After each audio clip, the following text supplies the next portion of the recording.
što ste pozvali agenciju Već viđeno. Zdravo, super! Imamo mnogo posla. Moramo da pokažemo ekipi Dosadnjakovića što je prava žurka. Zdravo. Agencija Već viđeno. A ti si? Ja sam agent iz Već viđenog. Došao sam da vam organizujem dvostruko garantovan najbolji provod u životu. Možete putovati kroz vreme u koji god istorijski period želite. Uzbudljivi lov na pravog tiranosaurusa. Šta god želite da radite, kad god želite da ste to radili, Već viđeno. Samo još ovaj ugovor da mi potpišete. Poželeo bih želju, ali već bi se ispunila. Rođendan bez sumanutih iznenađenja. Volim vas, drugari.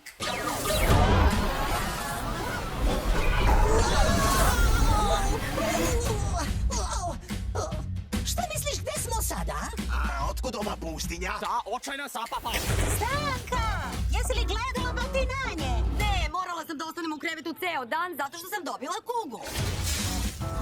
Zaista grozno mesto. Ne mogu čak ni da zamislim kakve su sve muke ovdje zapale moje drugare. Super ćemo se provesti!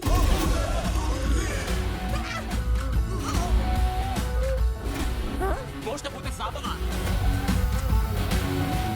Biće žurka da ti bude muka.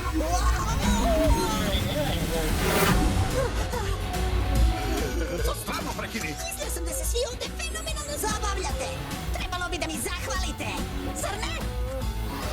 Čika konjiću! Iznenađenje, vaša proslavljenost.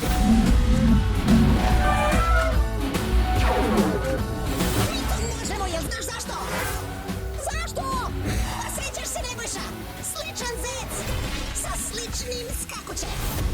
Kikoriki, Već viđeno. A ovu žurku niko nikad neće zaboraviti.